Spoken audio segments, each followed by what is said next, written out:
HB 4427 offers employees options that are actually added benefits. They're options that they don't have now. That's what makes them constitutional. And they also just happen to reduce pension liability. So I call it a win-win scenario.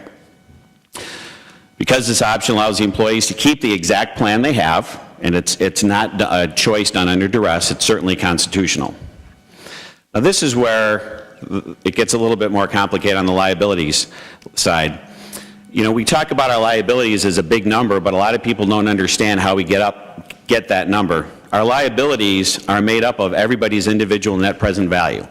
So what is net present value?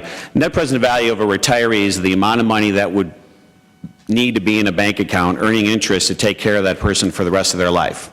So it's a combination of their age, so how long they're going to live, if they have a spouse or not. You got to throw the cost of living increases in there, what their salary was. These things make up everybody's net present value. When you add up everybody's individual net present value, that's how you come up with the entire pension liability. Now, on the other side, we have our assets. So the difference between our liabilities and our assets is our unfunded liability. So if we go to page 4, we wanted to talk about some real numbers. And these are actually TRS numbers. I think next year's retirees have an annuity that's about $50,000 per year to start. Obviously, they'll have the COLA on top of that. That gives them a net present value of roughly $700,000. So that's the real numbers that somebody that's at retirement is going to be looking at. There's obviously, if you're going to have an annuity significantly more than $50,000, you're going to, your net present value may be over $1 million. I'm trying to give everybody an idea of how large the net present value is for retirees, what would have to be in the bank account, what our liability is for these people. So what HB 4427 does, it allows annuitants to take all or a portion of their net present value with a 25% discount to the state. And that's where the savings is. So if you have a $1 million net present value, it allows you to take $750,000 and roll it into an IRA. Accelerated payments are somewhat common in the private sector. The one thing that's unique about this bill, and I think would be a big benefit for a lot of people, is it allows you to split the baby. As I was doing research, when you looked at General Motors and Boeing, when people were deciding whether to keep their annuity or whether they were going to take the accelerated benefit, it was a very difficult, stressful choice for people because they didn't know which one was better. This allows them to reduce their pension at a percentage, get a lump sum possibly, and keep an annuity at the same time. That's something different than anything that I've seen in the private sector. Another question that I get is, why is this beneficial for the employee? There's a lot of reasons why it's beneficial for the employee. Representative Fortner had talked about the fact that the lump sum can be rolled into an IRA. When you roll it into an IRA, you have the ability to defer taxes. So the example that he used, if your wife's working and then you retire and you're taking an annuity, you're going to have a pretty big federal tax hit on your income. Obviously, as you're older, you're less likely to have kids as write-offs. You're less likely to have a big mortgage payment as a write-off. You don't have a lot of write-offs. So the ability to defer your taxes is a very important advantage for the retiree. Another important aspect of this, it allows you to structure withdrawals to qualify for the senior property tax freeze. If you have two retirees that have too much money in an annuity, you don't qualify for the senior tax freeze. Another obvious choice is that it gives annuitants more control over some or all of their money. And the way that I look at this, they paid into it for years. It is their money. They deserve control. The last one is another important one. And this actually hit home for me just this last week.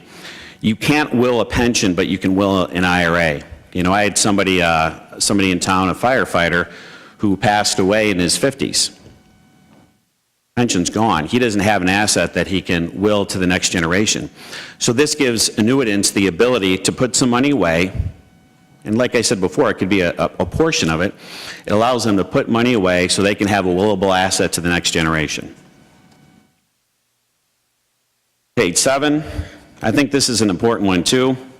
You know, it takes state risk out of the equation and provides peace of mind. As I talk to state workers, teachers, My wife's a Tier 1 teacher. My sister-in-law is a Tier 1 teacher. My mother-in-law is a teacher.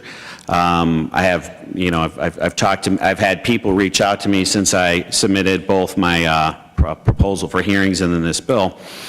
A lot of them just want the peace of mind. They want control. I get a lot of people asking me, well, can you trust, how do you trust people with their own money? How do you trust Springfield with their money? And a lot of people would prefer to have control of their money and basically cash out on the state, even if it is at a discount, knowing that they're in charge and they're no longer subject to what's going on in Springfield.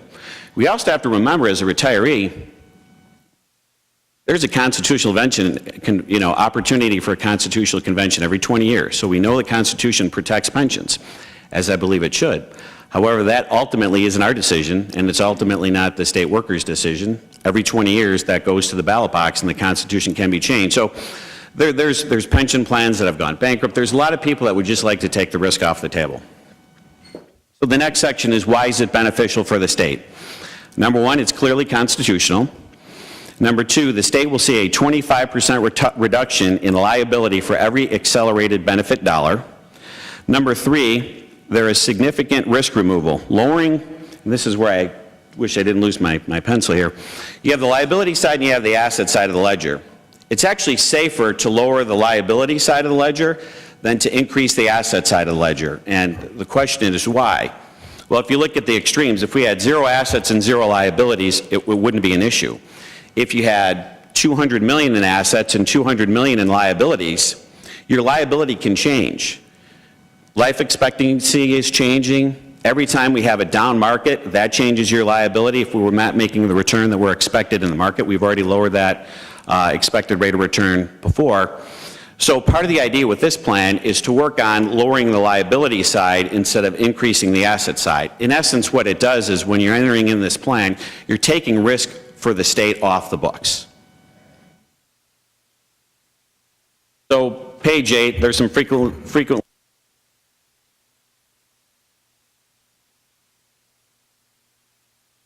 The first one is, how do we pay for it?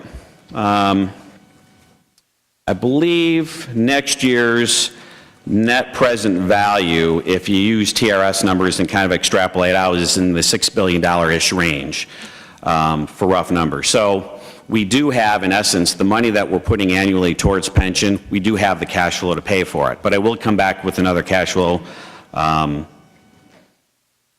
in the end here. Another question I have is, should we have a base or floor annuity requirement? This is something that I think Representative Ammons, you had brought up, and some people had brought up. That's certainly an amendment that I would look at. I wanted to keep this bill as clean as possible, and I'm open for suggestions on it. But the idea would be, okay, you can't cash out all of your money.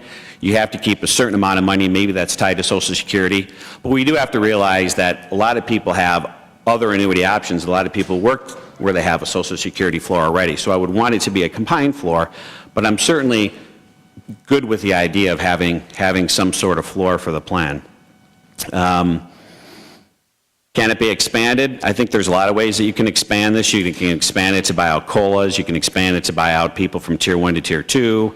You can, if you wanted to, you can do this option in other pension systems like IMRF, Chicago, and other systems.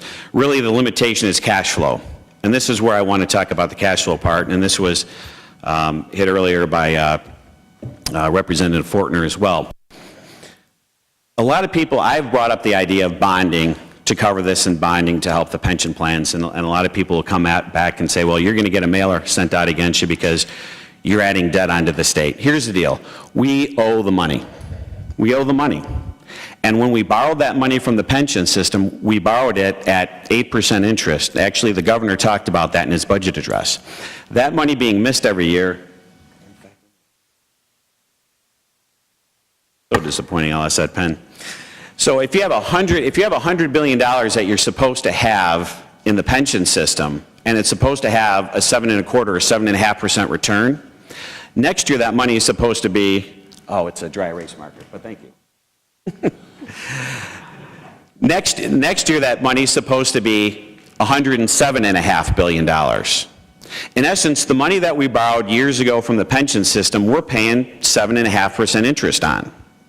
So to use the refinance the house idea in terms of my proposal, and I know that's a concern to some of the pension plans, if you were to bond to help pay for this particular plan, you're not taking on new debt, you're refinancing debt with this extra little fun twist. It's like you have a $200,000 mortgage on your house at 7.5% interest, and you're going to trade it for a $150,000 mortgage at 4% interest. Because that's what we made last time, or that's what our bond rate was last time we went out for bonds. Now, some people have brought up Blagojevich, and there's the term arbitrage. Do people know what the term arbitrage means? Arbitrage basically means if we're just going to take a bunch of money at 4% and try to throw it in the market at 7%, and we're going to make the money on the spread difference. There is obviously a risk involved in that. With this, using the refinancing scenario, there's no risk because the people are off the books and the money is out of the market. So not only are you going from a $200,000 mortgage at 7.5% interest to the $150,000 at 4% interest, you're taking out the risk that that $200,000 mortgage goes up because of life expectancy going up, and the 7.5% interest rate has to go up because we're not doing as well as we want to in the market. So the original bill as written is fairly clean, where it pays for current cash flow, and that's why the bill is somewhat targeted and limited to just people at retirement. I probably should have made that point earlier. This is an election that has to be made at retirement. It cannot be made at any other time. But if you wanted to expand it using bonding, that would be something that certainly makes good financial sense.